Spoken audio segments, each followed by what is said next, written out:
Okay, so hi everybody, my name's Jess and welcome to this York St John University webinar. Thanks on behalf of all of the team here for joining us to learn more about youth work and votes at 16 today. So the webinar is going to focus on the current policy debate about the implementation of votes at 16 and how to support young people to vote. I'm absolutely delighted to introduce my colleague, Dr. Carol Pugh from York St John, who will be presenting her research findings and recommendations. And Carol is joined by Andy Mycock from the University of Leeds and Charlee Bewsher from the Youth Work Unit, Yorkshire and Humber. So thanks to Andy and Charlie for joining us as Q&A panelists, and we look forward to hearing your responses to Carol's presentation. I would also like to welcome Chris Redford from Studio Noodle, and Chris is going to be live drawing the webinar to help us capture all the discussion and debate. And we will have a formal Q&A at the end of the presentation and the responses. But if you think of any questions whilst the presentations are going, then please do feel free to add those questions in the question and answer function that you'll see at the bottom of the screen. So, as well as being a senior lecturer in children, young people and education here at York St John Uni, Carol is a qualified youth worker with over 25 years experience working with young people in statutory and voluntary sector roles. Carol is also chair of the York Youth Partnership and convener of the Raise York Family Hub Research Network. So Carol is really well placed to lead our discussions today in this crucial policy area. So without further ado, I'll pass over to Carol for her presentation. So the webinar is going to outline the findings from my research about the role that youth work plays in supporting young people's political socialisation.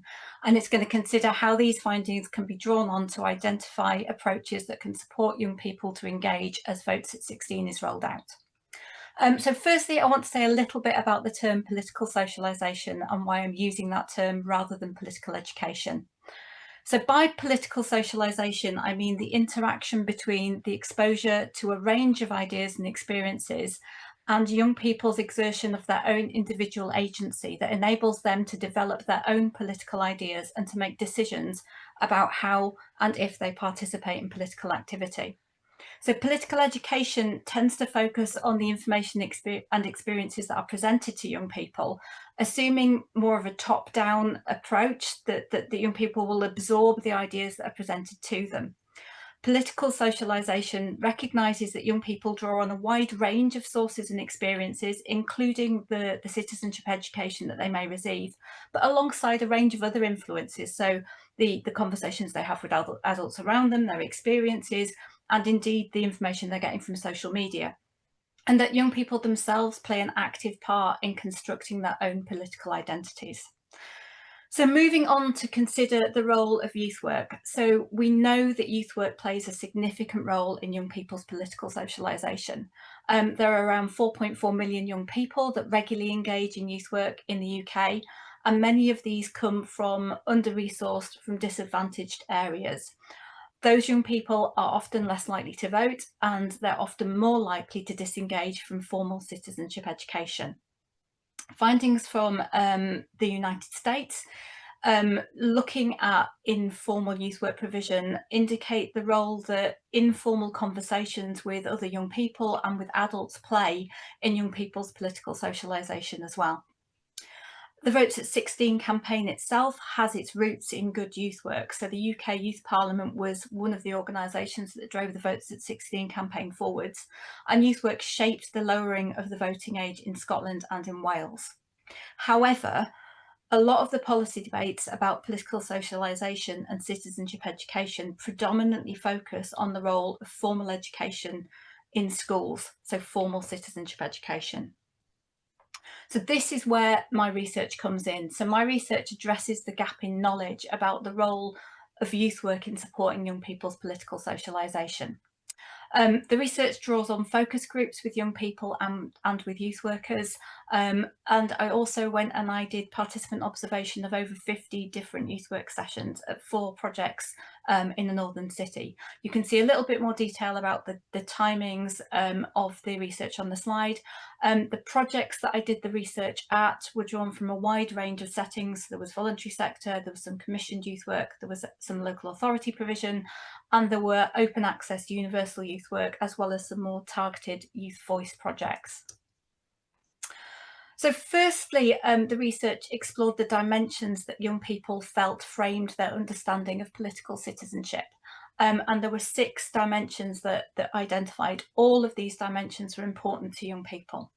So the first dimension is around formal politics. So this involved understanding of political institutions and systems, so things like voting, but it also involved understanding of political parties, um, engagement with individual politicians, as well as political values. The second dimension that was really important to young people was opportunities to get involved. And that was through formal volunteering as well as informal volunteering, but also opportunities to engage and to participate fully within their communities. Issues were another area that was really important to young people, and young people discussed a wide variety of things that they felt were important. Some of those were things that impacted directly on their lives, so that might be the education system, mental health provision, housing or poverty. Some of those issues were much more national or global in their reach. And one of the areas that also informed that was discussions around national and legal citizenship. Another dimension that was really important in terms of shaping young people's understandings of political citizenship was around protest and campaigns. And then the final dimension that we identified was around rights, respect and responsibility. So young people wanted to know about their rights, but they also wanted opportunities to be able to enact them. And they said it was really important to have opportunities where they could take responsibility and feel like they were respected by the wider community. So these dimensions reflect other research that's looked at the broader repertoires of political participation. So that's the work of Sarah Picard, and understandings around kind of lived citizenship that were identified by Kaleo et al. So I used these dimensions then to go and examine the extent to which youth work was able to address them. And youth work provided many opportunities to address some of these dimensions. So young people saw youth workers giving them access to lots of opportunities to be able to get involved, to engage with their communities and to volunteer. That it provided lots of informal experiences of democratic processes. So this involved sort of finding ways to make their voices heard, contributing to the development and delivery that was happening within their youth projects, and also getting more engaged in their local communities.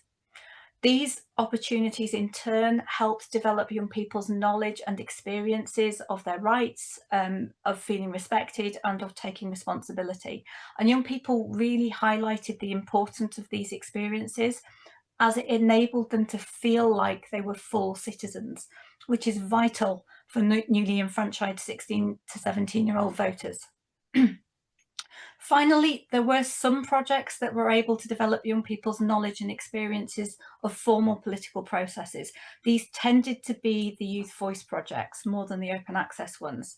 And those projects were able to provide opportunities for young people to meet politicians, often local politicians and local decision makers, and to take part in some more formal voting structures, so perhaps proposing campaigns and then voting on them. So this provides evidence of the significant role that youth work already plays in supporting young people's political socialisation. However, while there were some dimensions that youth work fully addressed, so opportunities around getting involved and addressing rights and respect and responsibility, there were other areas that youth work struggled to engage more with. And if we look at that list, as you move further down it, you can see the more contentious political topics. Those were the areas where youth workers were more reluctant to enter into those spaces. So in terms of formal politics, they would talk about structures and institutions, but they were much more cautious about discussing particular politicians, political parties, looking critically at any particular policies or discussions around political values.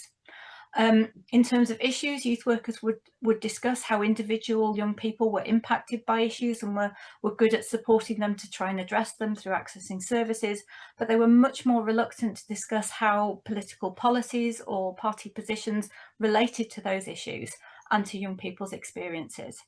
And it was really clear from the research that youth workers did not feel that they should discuss protest with young people.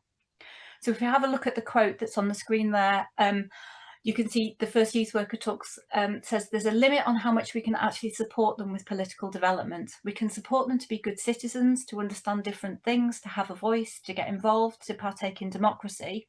And then the second youth worker says, if they want to have a political debate, we wouldn't see that as part of what we do. So as you can see from this quote, this restricts the dimensions of political citizenship that are covered and limits young people's political socialisation. One of the key barriers that restricted youth workers' ability to address political issues was a lack of a clear remit to do this. So if we look at the top quote there, there's a youth worker saying, I don't know where I've got this, but we shouldn't really educate young people about politics. That was a view that was regularly expressed by youth workers. They were not clear that politics was a topic that they should be discussing with young people. However, it was also clear that both young people and youth workers felt that discussing these areas would be beneficial and could help better equip young people for political citizenship. So if we look at the second quote there from a young person, I do definitely think there needs to be room to talk about party politics in its entirety. Young people wanted space to be able to have these discussions. And then from a youth worker at the bottom, maybe we should bring it up and be like, if you could vote, who would you vote for? Actually start these conversations and start them thinking now before they get to voting. And they are like, I wish I'd learned this. So it was clear that both young people and youth workers felt that restricting conversations about political issues impeded youth work's capacity to support political socialisation. It was also apparent that many youth workers felt that they lacked knowledge to facilitate political citizenship, as illustrated in this quote. So another youth worker saying, I guess I've always thought I don't know enough about politics to feel comfortable educating them, whereas I understand about sexual health and we understand about racism, or we understand about culture. So while youth workers are really well equipped to have a lot of conversations about sensitive issues, they were not confident to talk about politics. Political education is not an area that is well covered in youth work training and education, and this lack of knowledge leads to a reluctance for youth workers to develop those conversations around political topics. This isn't an issue that only applies to youth work. Indeed, it reflects the implementation gap that's been found in formal citizenship educations in schools, and it also mirrors the limited training and resources that restrict school teachers' capacity to effectively deliver the citizenship curriculum. Another key limitation in youth work practice identified in this research was youth work's reluctance to have conversations with young people about protest. It was clear that some young people involved in the research had participated in protest. However, there was only one instance in all of the observed session where protest was mentioned, and that is in the quote above. So that wasn't talked about with young people. As we packed up, one youth worker talked about a protest that young people had done against the Rwanda immigration scheme. They said it would have been hard to support them from within their paid role. So this indicates that youth workers were aware of young people's participation in protest, but they felt they were not able to engage around this issue. And this is despite protest increasingly being seen by young people as a relevant, accessible and effective form of political citizenship, as the second quote illustrates. So this young person was talking about their engagement with the school strikes and said, it's one of the biggest ways that I got into proper politics. So I think it's special to a lot of young people, especially young people, because it's the only way they could get involved in politics.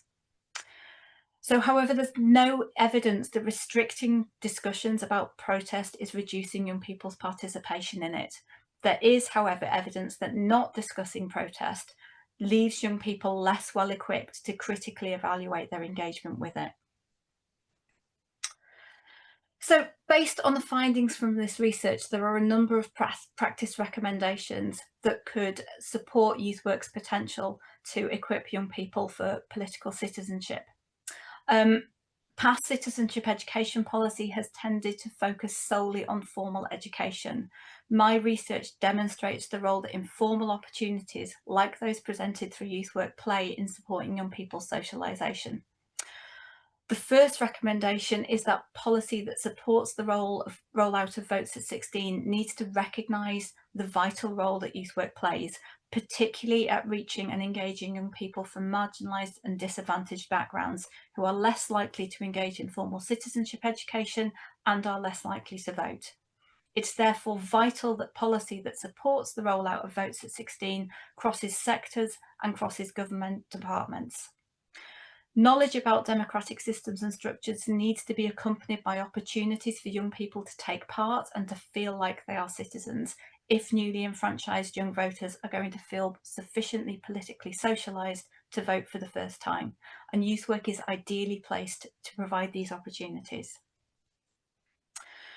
The second recommendation addresses the need for clarity about youth workers' remit to address political education, as there is currently a policy void around this. My research found that youth workers were unsure about the place of political education in practice, and an examination of youth work policy demonstrated that while citizenship is mentioned frequently, the role of political education is rarely directly addressed. Therefore, there's a need for clear national guidance, like the guidance that's available for schools that was written by the Department for Education in 2022, that outlines youth work's remit around political education. This could be developed at governmental level or at sector level, but it's vital if youth workers and funders are going to feel confident that these are areas that they should be engaging with. In addition to this, youth work organisations need to develop their own policies that clearly outline why, if, when and how youth workers should address political issues. Developing clearer curricula that establish the approach that youth workers can take to discussions and activities that support political socialisation would be really beneficial. The third recommendation is that education, training and resources are needed to help develop youth workers' knowledge, skills and therefore their confidence around political socialisation. My research demonstrated that youth workers lacked confidence in their knowledge about political structures, which undermined their confidence to introduce or to develop political discussions. Supporting young people's political citizenship should be an element in all youth work education, from introduction to youth work training all the way through. There's also a need for continuing professional development package to be developed to help existing youth workers to feel confident to handle political discussions effectively. And there's a need for the development and dissemination of democratic education resources that are suitable for youth in youth work to support democratic education. Final recommendation is that democratic education needs to address protest. My research, as well as a range of other research, shows that young people draw on a broad range of dimensions to inform their understandings about political citizenship, and that currently youth workers and other educators appear to be very cautious about addressing some of these dimensions, particularly dimensions around protest. Limiting discussions about protest is not reducing young people's engagement with it, but it does reduce opportunities for them to critically evaluate their involvement. So currently approaches such as I Will encourage young people to take social action, but they overlook the political aspect of these. We need to give consideration to how we discuss protest with young people in a way that recognises that young people see protest as an important and accessible way that they can participate. Democratic education needs to equip young people with the knowledge and skills to consider their engagement with protest, exploring when protest can be effective and what the risks that can be associated with taking part. So if you're interested in finding any more about my work, there's a couple of links here that link to an article and to a policy brief, and there's my email address if you want to get in touch. I'm going to hand over now to Andy Mycock, who's going to draw on his knowledge about the rollout of votes at 16 to comment, and then we'll move on to Charlee Bewsher, who will comment from a youth work perspective. Thanks, Carol. Wow. Very rare you come to one of these online sessions and someone says they're going to do 20 minutes and they do 20 minutes on the nail. Congratulations. That's something I've never ever managed to realise. It's really with great pride that Carol's invited me to speak. I was one of Carol's PhD supervisors, and she was not only a joy to supervise, but she also managed to do a PhD whilst tying down a full-time job and bring up a young family, a remarkable achievement in itself. But more than that, she produced a piece of work which filled a really significant evidence gap. It was a piece of innovative research, a lot of research around political socialization, about democratic engagement, has focused on what happens in schools and colleges, in formal education environments. Carol was one of the first people that I've seen to go and actually do a serious, significant piece of applied work, working not only with young people, but also with youth work practitioners.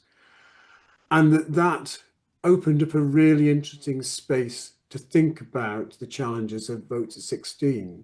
And I think one of the things we can say is if we look back at the history of voting age reform, this relationship between what happens within formal education environments and what happens outside hasn't really been thought about. When the voting age was lowered to in 1969 to 18, there wasn't any real consideration about the idea of the socialization of young people, either politically or democratically at that point.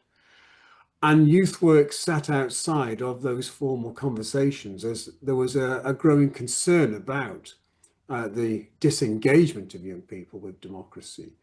And it was noteworthy in 1998 when I first began some of my own research, and I knew Bernard Crick well, that the role of youth work wasn't really considered then either. So when you look back at the formation of the citizenship curriculum and its introduction into the national curriculum in 2002, there wasn't really a place for youth work. And it seemed that that kind of disconnected approach towards the experiences and the education of young people in different locations wasn't really thought about. And I think that's been a feature of the development of policy since then, is that in part that is understandable, that government departments and the way in which policy is formed in school and non-school environments often has been disconnected in itself.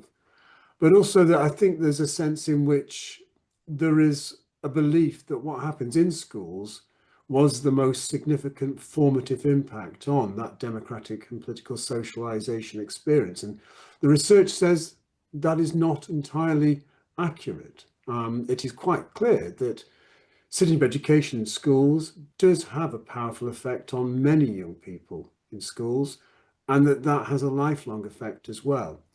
But there are a significant number of young people that go to school that don't enjoy being at school, do not academically succeed at school, and some even find very difficulty in attending school. And that means that citizenship education in schools is not the panacea to democratic youth socialization. And what Carol's research highlights is that youth work is a very effective way of engaging with many of those young people that might not succeed academically at school and might not engage with citizenship as they do with other formal education academic subjects, and particularly those young people that may well not come from the kind of backgrounds where their parents are politically active, where their parents spend time investing in their socialization.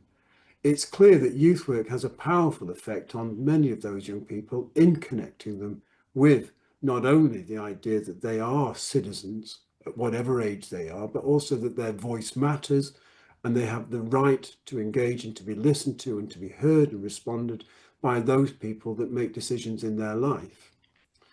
I think in that, I think Carol's work really highlights two real areas of potential innovation as we look forward towards the lowering of the voting age at the next general election. I think it's clear that there is an impact of those programs that are delivered through youth work, social action programs, volunteering and democratic voice and political agency programs, that there's a way in which we can start to think about how voting and engaging in politics is connected to a much broader framework of youth citizenship. And there is clearly an effect on those young people that get involved in social action and volunteering programs and other forms of youth democratic representation, in the way in which that supplements what's happening in terms of what they learn in schools. In that, I think there is another potential opportunity in terms of that innovation, which is thinking about when and how these experiences happen, in what ways, what are the locations, and moving away from thinking that school is the only site of socialization, starting to map as young people transition from childhood through to early adulthood. What are those experiences, not only in school, but also in youth work environments, and also those experiences that are more informal? As Carol says, you know, young people do undertake protest, and that form of protest they see as very much valid and outside of the formal political system. Many young people will not join a political party, but they may get involved in a protest that may well be linked to some form of youth work. I think mapping these interventions and experiences on some form of what we've called a civic journey, where we can start to understand the collective and iterative effects of what happens in schools and in youth work environments, and also what happens in communities and the family home and online, and starting to get a better understanding about how these different interventions and experiences build together, I think will get us a better understanding of why young people vote or why young people might not vote. And then start to think about, well, what can we learn from that, and how can we develop an integrated program of interventions that means that we don't place all the responsibility on school teachers or on schools to be able to socialise young people to be able to vote, whether the voting age is 16 or 18. So I think this is really important, Carol. Congratulations. I think that your policy brief is really very clear, and the fact that you've identified some easily translatable policy recommendations means that this is an important piece of work. But I shall pass on to Charlie, because Charlie is at the front line with much of this. She's working with young people on a daily basis, and she will have a very different view on this. Thank you, Andy. I think the role of youth work in preparing young people for taking part in democratic processes, whether that's at votes at 16 or the current age of 18, is crucial. We have the opportunity to engage with young people in spaces that they choose, with trusted adults that they've chosen, and to explore conversations and discussions, topics that young people have chosen to have with us. They lead those conversations, and we should be engaging in them and not closing them down. I think Carol's research has highlighted that the muscle memory of the youth sector has diminished somewhat, and we've forgotten that youth work in its own essence, in its core principles, is political. We want to transfer power back to young people. We want to work with them in partnership. We want them to make decisions about their lives and what they do. Those are political motivations. And yet we seem to have lost that wider definition of politics and democracy to kind of think that we're only talking about a particular type of politics or a particular thing like party politics, when actually we're talking about where you buy your bread, where you shop, whether you choose fair trade, whether you don't. How you treat others in society is also political. So I think youth work needs to revisit what our understanding is of our core principles, and we certainly need to feel confident in having those conversations. And Carol, you highlighted that not every youth worker feels confident or able to engage in conversations they feel are risky. And I think that comes down to several years of lack of investment in the youth sector and the opportunities for people who are practicing to come together to have those conversations themselves, to test out how we feel about certain topics, and to think about how we can ask young people. We're not there to tell them what to think, we're there to make them think. So it's about asking the whys. And as a youth sector, we need to revisit that. So we need an appropriate trained workforce that's invested in and has the opportunity to engage with itself and then with young people to encourage them. The issues of protest and young people engaging in that, I think, is always difficult. I did actually recognise the young person on that quote. And I think for us, it's about how do we keep young people safer? How do we tell them to express themselves? And I find it interesting that we've tended to say to young people, oh, don't go to a protest, but actually we encourage other young people to go to pride marches, which started as a protest, started as a reclaiming, started as a celebration. Would I discourage a young person or a young woman from going to a Reclaim the Night march? Probably not, but I would have a conversation with them about how they're going to stay safe, how are they going to be with others. And that's the conversations that we need to have. We need to broaden out so that we're not seeing protests as a negative thing, but about reclaiming space and reclaiming our place in society. So I think, Carol, you've raised a huge amount of issues, and I think it's about how youth work in informal educational settings can complement what's happening in schools. They have a very set curriculum. They're limited on what they can discuss. They have limited time. The informal educational sector should have more time, shouldn't be limited on our topics.